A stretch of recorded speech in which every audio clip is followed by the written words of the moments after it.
Salut la meute, c'est Raph. Salut la meute, c'est Jus, on espère que ça va bien. Aujourd'hui, le rendez-vous du mois, le rôle des abonnés. Comme chaque mois, nous analysons les rôles que vous nous envoyez dans le formulaire en description. Oui, vous inventez des rôles. On en a Beaucoup de rôles. presque 1100 maintenant. Ouf. Ah ouais. Oui. Ah ouais. Presque 1100 rôles. Et puis à chaque fois, en fait, j'en tire aléatoirement 3. Et chaque mois, on analyse les rôles que vous nous envoyez. Formulaire disponible en description, mais ce mois-ci, il y a quand même une note particulière parce que c'est que des rôles solo. Et souvent, les rôles solo, c'est très difficile. Enfin, on sera indulgent parce qu'on sait que c'est super difficile. Voilà. On y va du coup avec le premier rôle. C'est parti. Le Destructeur. Le Destructeur, c'est un rôle de la Yue Katsuki de Gabi. C'est un rôle solo qui a pour but de tuer les deux amoureux. En fait, chaque nuit, il peut ajouter un vote sur un des amoureux et du coup, si les amoureux meurent, il a gagné la partie. Il l'a mis que c'était pour tous les modes. Il manque des précisions. Ouais, il y a un truc qu'on sait pas, c'est est-ce qu'il connaît les amoureux parce qu'il peut rajouter un vote sur les amoureux, mais genre est-ce qu'il peut genre juste demander à la MJ est-ce que tu veux rajouter un vote oui et ça le met automatiquement, ou est-ce qu'il doit connaître les amoureux, pointer du doigt et croiser les doigts pour qu'il cible la bonne personne. Parce qu'en fait, s'il connaît les amoureux, c'est super fort. Il sait exactement qui doit faire tuer. Ouais, c'est ça, c'est ultra facile. Déjà que les amoureux, ils peuvent mourir de lui-même sans qu'il ajoute des votes. Ouais, voilà, c'est ça. Les amoureux, ça meurt facilement. Hein, Oui, voilà. ça meurt vite, les amoureux en général. Voilà, donc en plus de ça, s'il les connaît, c'est trop simple. Donc on va partir du principe qu'il ne les connaît pas et qu'il dit au MJ oui ou non, je veux ajouter un vote sur les amoureux. Ok. Peut-être sur un des amoureux, donc peut-être que le MJ définit un amoureux numéro 1 et un amoureux numéro 2. Il réveille le Destructeur en lui demandant si tu veux mettre un vote sur l'amoureux numéro 1 ou le numéro 2. Ou alors il fait au hasard. Ou il fait au hasard, mais dans ce cas, il se réveille pas la nuit. Parce que là, c'est vraiment chaque nuit, il peut ajouter un vote. Donc sinon, il se réveille pour dire oui, je veux ajouter ou non, je veux ça pas peut ajouter. ajouter à l'élément d'enquête. On peut très bien imaginer qu'il rajoute automatiquement un vote sur un des deux amoureux. Et du coup, au moment où cet amoureux-là se fait cibler par le village et qu'on compte les votes, le MJ va compter un vote de plus contre une des personnes. Ah, mais ça veut dire que tout le monde sera au courant que c'est des amoureux. Non, ça c'est l'autre problème. Il faut que ce soit caché, évidemment. Que ce soit caché, ouais. Donc, il y a encore des points qui n'ont pas été précisés dans la description du rôle. C'est un rôle qui peut gagner très souvent. Et en fait, l'autre question, du coup, c'est si les amoureux meurent, est-ce que le Destructeur gagne tout seul dans son coin, il est content, il meurt avec eux et c'est la fin de la partie pour lui? Ou est-ce que c'est la fin de la partie pour tout le monde? Ah, ça serait encore pire parce qu'il a quand même beaucoup de chances de gagner. Ça peut pas être un seul mec qui gagne tout seul la plupart des parties alors qu'il a quasi rien fait en fait. Ouais, c'est vrai. En fait, le truc qui me dérange le plus, c'est surtout son taux de victoire qui va être ultra élevé. Problématique, mais ça, c'est pas si problématique que ça. On parle d'un rôle qui nécessite d'avoir du coup un Cupidon, deux amoureux, etc. Donc on est déjà dans une configuration dans laquelle on va avoir deux ennemis du village supplémentaires en plus des loups-garous. Il y aura les villageois, les loups, les amoureux et le Destructeur. Ça fait 3 camps de méchants. Et l'autre point, c'est ils vont mourir tout seuls. Donc du coup, est-ce que c'est juste que le mec qui gagne, tu vois? Enfin, c'est un peu bizarre. Je suis pas très fan du rôle. Bah, en fait, l'idée est bien. L'idée est bien. Et d'ailleurs, on a dit qu'on serait indulgent, Jus. Hein, ouais.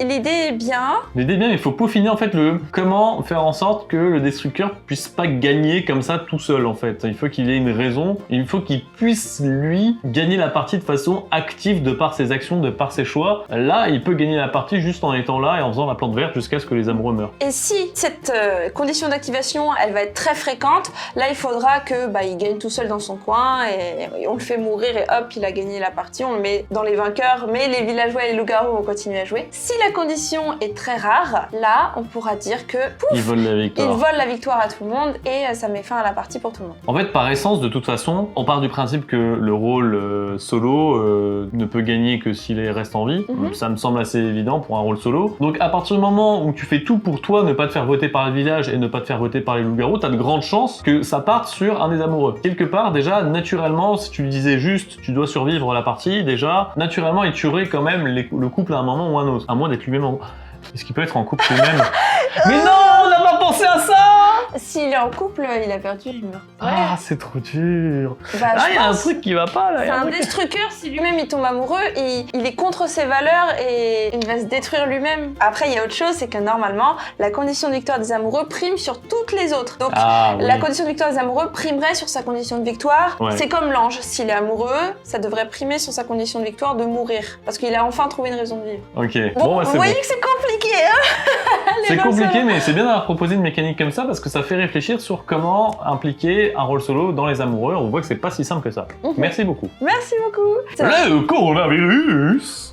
Le coronavirus, c'est un rôle proposé par lacacahuète.com. C'est un rôle solitaire, mais qui a une apparence de loup-garou. Le coronavirus, c'est un rôle qui va apparaître comme loup-garou par la voyante. Pour les modes, la cacahuète ne savait pas. Et c'est un rôle solitaire qui va gagner si tous les joueurs vivants autour de la table sont infectés. Son pouvoir, à la nuit 0, il va infecter un joueur. Et puis, la nuit suivante, le virus sera transmis au joueur à sa droite. Et ainsi de suite, tant qu'il y aura des joueurs infectés, le virus va se propager vers la droite chaque nuit. La voyante voit si un joueur est infecté et en plus de ça, quand un joueur meurt, on sait s'il était infecté ou non. Dernier point de règle, si le patient 0 malheureusement la première journée meurt avant d'avoir pu infecter un autre joueur, eh bien le coronavirus devient simple villageois et il ne pourra plus infecter. Ça nous rappelle un rôle, c'est le blob d'Ultimate Werewolf. Oui, le blob d'Ultimate Werewolf qui lui gagne un peu trop souvent. C'est ce qu'on lui reproche. C'était ça, c'est genre ça se propage même quand il meurt et au bout d'un moment il va gagner et on sait pas où est la progression de sa maladie en fait. C'est ça, on sait jamais si quelqu'un est blobé ou non. Alors que là on le sait plus ou moins. On sait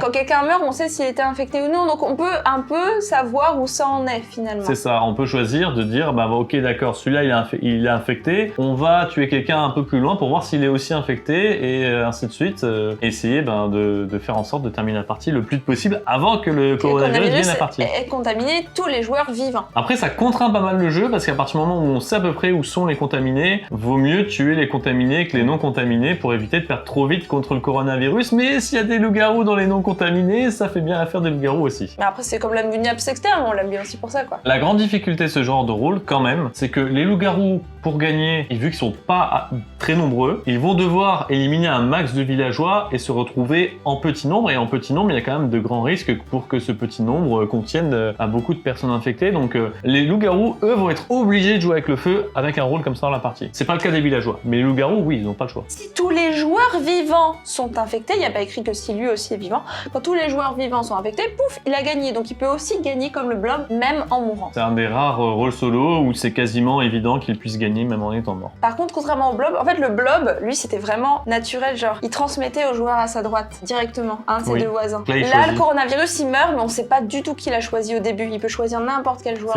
autour de la table. Ouais. Éventuellement, en mode clair, ça nous fait perdre une idée de comment le choper en fait, comment savoir où est-ce qu'on en est quoi. Et la difficulté avec le mode obscur, c'est que déjà on a du mal à savoir qui croire avec les dévoilements, etc. Alors si en plus tu rajoutes une histoire de coronavirus avec les infections à gérer en plus de ça, ça pourra rendre les débats très lourds. Ouais, c'est plutôt un rôle de mode clair flou ça. Ouais, voilà, c'est ça, c'est un rôle un petit peu fun, donc un peu plus sur les modes clairs et flous en tout cas. En tout cas, sympa. Et bien mieux que le blob seulement. Après, quand quelqu'un meurt, on sait s'il est infecté ou non. Du coup, je pense pas que ça soit obligatoire que la voyante sache si un joueur est infecté ou non. Ouais, c'est un petit plus, mais... Ça rallonge les nuits pour pas grand-chose, je trouve. Oui. Très bien la cacahuète. C'est pseudo. C'est pseudo. Trop bien. Merci beaucoup. Et enfin, le devin.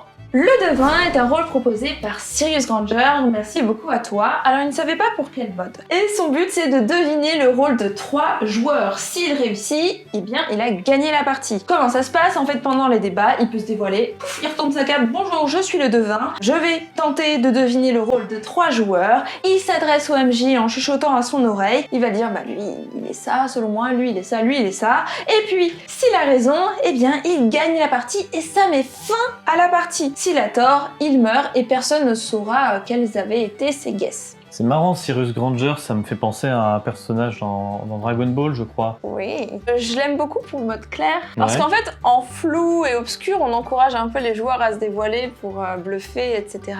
Alors qu'en mode clair, on veut pas que les gens se dévoilent. Et là, ça va inciter à ne pas se dévoiler, justement. Après, il pourrait y avoir des mind games en flou et obscur avec ce rôle-là aussi. Ça contre la stratégie, les stratégies classiques en flou et obscur, mais ça rend pas forcément les games impossibles avec un rôle de ce genre. La problématique en flou et obscur serait plus que tu ne sais pas quand est-ce que ce rôle est mort et donc quand est-ce que tu peux dévoiler ton rôle gratuitement. À la limite, si en flou et obscur il y avait une petite condition qui est que exceptionnellement on connaît, on peut très bien rajouter une règle en flou et obscur qui est que lorsqu'un solo meurt, on est au courant. Ouais. Tu vois, on pourrait très bien. Franchement, parce que souvent il y a besoin de ça. Voilà, c'est ça. À partir de là, ça pourrait être ok. Je pense que ça pourrait être ok. Le seul truc qui me dérange, moi, qui veut pas dire que c'est pas un rôle bien, hein, au contraire, il est plutôt sympa ce rôle. Mais c'est vrai que le côté tout ou rien, pouf, tu retournes ta carte, t'as gagné. ou t'as perdu. Je trouve ça assez précaire, tu vois, enfin en termes de rôle. C'est vrai qu'en général on cherche à avoir des rôles qui sont pas explosifs. Là c'est explosif, le mec il retourne sa carte, il a raison ou il a tort. Ouais, moi j'aime bien. Ouais, je trouve ça bien aussi. Ça m'a jamais posé problème. Alors, ce genre de rôle. Le risque, quand même, auquel on ne pense pas, c'est qu'on fait des parties comme nous on aime bien, avec beaucoup de simples villageois. Il repère 3 mecs qui s'ennuient, il dit villageois, villageois, villageois. Ça marche pas forcément, mais tu crois qu'il aurait 50% de chance de gagner s'il fait ça au premier tour sur 3 mecs qui s'ennuient? Bah, disons qu'en fait, si dans une game avec, je sais pas, 2 joueurs, t'as 3 loups-garous et 4 simples villageois, il y a quand même beaucoup de personnes où le gars c'est pas trop risqué. Alors que si on disait que les 3 rôles doivent être différents, après bon, ça dépend comment tu fais tes compos. Si tu fais 3 loups-garous mais qu'il y en a 2 qui sont des loups-garous spéciaux, c'est plus compliqué. Là, dans une partie avec 3 loups-garous, admettons on a 15 joueurs, il y a que 4 simples villageois. Bon, ces chances de gagner sont pas si énormes que ça, je trouve. Non, elles sont pas si énormes que ça, mais bien sûr, ça reste très risqué. La question c'est au bout de combien de temps, quel est le bon équilibre. Je pense que tour 2, tour 3 c'est le meilleur pour lui pour avoir ses chances de gagner en ciblant des simples villageois avant qu'il y ait trop de rôles qui meurent, etc.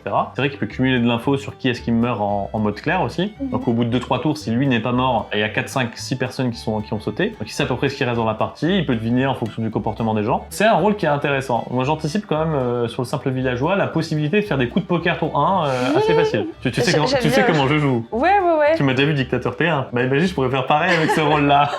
Bon, ça me dérangerait pas. Eh ben écoute, on testera. Mais je pense que Cyrus Granger, il a fait un très bon choix sur le nombre de joueurs ciblés. Ouais, 3 je pense joueurs. que 3, c'est un très bon équilibre. Ouais. C'est ni trop dur, ni impossible, du coup. C'est vrai. Et faut le faire sur une partie avec assez de joueurs pour que ça soit intéressant quand même. Mais moi, j'aurais quand même du mal à le mettre dans mes parties floues et obscures avec des débutants ou des gens trop habitués à Tertieux qui ont peur de se dévoiler. Parce que là, ça va encore plus freiner le dévoilement alors qu'on en a besoin. Par contre, avec des joueurs qui ont l'habitude de se dévoiler ou qui se dévoilent très facilement, donc c'est même pas forcément des débutants ou experts, hein, parce que ça dépend des communautés de joueurs. Il y en a qui ont l'habitude de se dévoiler, d'autres pas. Voilà, moi je le mettrais plus avec des gens qui ont l'habitude de se dévoiler pour qu'ils réfléchissent vraiment stratégiquement quand est-ce que c'est le bon moment ou non. Mais en tout cas, très beau rôle. Moi j'aime beaucoup.